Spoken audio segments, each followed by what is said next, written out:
Majesté Naba Sonré, chef de Nabrabogo, un village de la province du Kourouego, comme à chaque début d'année, a organisé sa fête coutumière. Dénommée Youmsa Tigri de Naba Sonré, cette cérémonie vise à remercier Dieu et les ancêtres pour l'année écoulée et leur confier celle qui commence. C'était une occasion pour le chef, ainsi que les leaders coutumiers, religieux, politiques et administratifs, d'échanger sur le rôle des personnes et des communautés pour une nation de paix en période de crise.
C'est le Youmsa Tigri de Naba Sonré.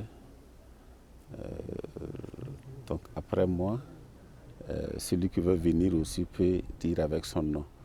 Mais actuellement, c'est Youmsa Tigri de Naba Sonré. Il s'est commencé depuis longtemps et moi je ne fais que travailler pour améliorer.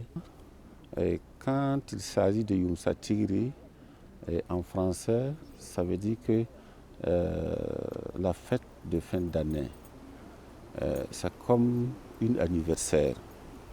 Nous avons passé 12 ans à la tête du village avec tous les problèmes et autres.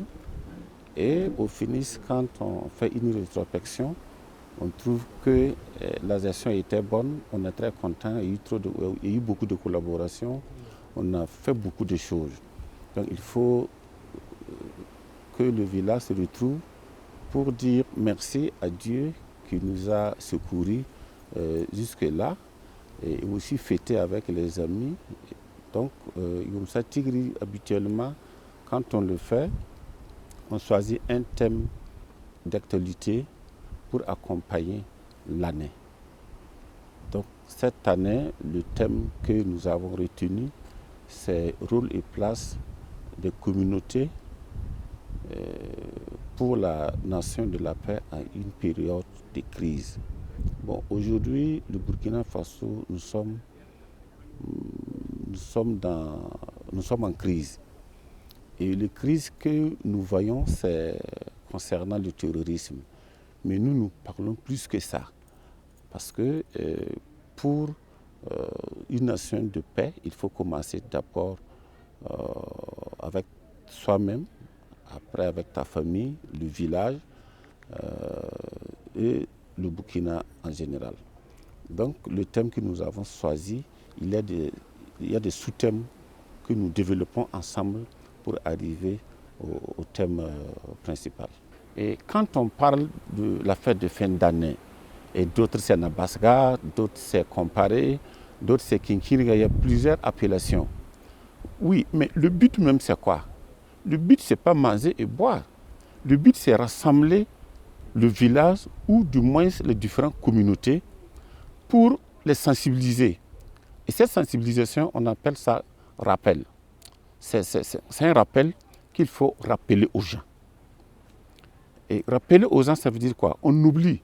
Souvent, quand on est pauvre, on fait attention à beaucoup de choses. Si on devient d'être riche, on change de comportement. Tout ça, on oublie du passé. Donc, il faut les sensibiliser. Le village a des bâches. il faut respecter le vieux, il faut respecter les grands frères. Et surtout la question de la femme. Qu'est-ce qui peut diviser les gens aujourd'hui? Quelqu'un ne peut pas attraper ta femme et vivre avec toi dans le même village, dans le même coin. Bon, traditionnellement, ce n'est pas acceptable. Mais pour éviter tout ça, qu'est-ce qu'il faut faire? Il faut rappeler aux gens que ça ne se fait pas. Les différentes communautés, vous cohabitez ensemble. Ça, c'est normal. Vous pouvez vous marier. Ça, il n'y a pas de problème. Mais côté femme, on n'en touche pas. Une fois qu'on en touche, ça veut dire qu'on a désiré le tissu social. Et ça mène des conflits très difficiles à gérer, surtout au niveau de la chefferie coutumière. Donc, les chefs en souffrent quand il y a beaucoup de conflits. Maintenant, pour éviter tous ces conflits, chaque année que Dieu fait, si l'année tourne et qu'on va faire le Nabasga, ou le Kinkiniga, ou le Yumsa Tigri, c'est un rappel des règles et des lois qui nous permet de vivre ensemble et rester ensemble. La tradition, c'est quelque chose à préserver. La tradition, c'est quelque chose à conserver. Maintenant, ce qui pose problème, il y a la religion qui influence la tradition, il y a le modernisme aussi qui influence la tradition. Pourtant, ça ne doit pas influencer. Parce qu'il y a des incompréhensions. Il y a des incompréhensions. Et il y a des incompréhensions. Pourquoi? Et les religieux, les responsables, la religion pense que la tradition n'est pas une bonne chose. Pourtant, non. C'est des incompréhensions. La tradition, c'est quoi? C'est mettre en valeur de ce qui est en proximité avec toi. Ce qui est en proximité avec toi, c'est ce qui est pour toi, que Dieu t'a doté. Tu mets ça en valeur. Et quand tu mets ça en valeur, c'est ça la tradition.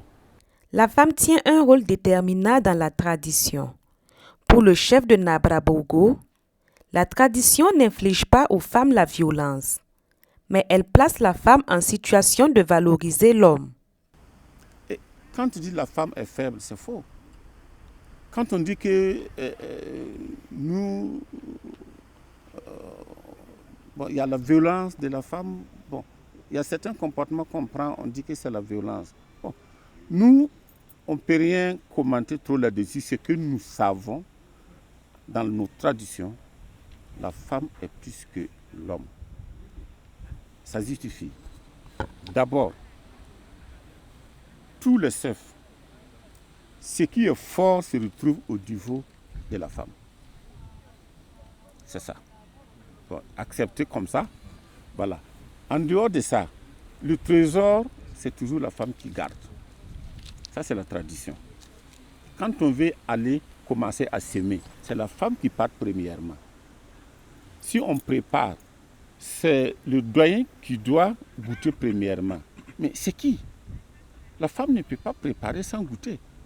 Donc, c'est elle la première de goûter avant que les autres mangent. Et quand on part plus loin, au niveau de la chefferie coutumière, un chef ne peut pas être célibataire, c'est refusé. Il faut avoir une femme avant d'être chef. Si tu ne veux pas, donc tu vas rater ça. C'est pour dire que la femme vient consolider et vient mettre l'homme en valeur.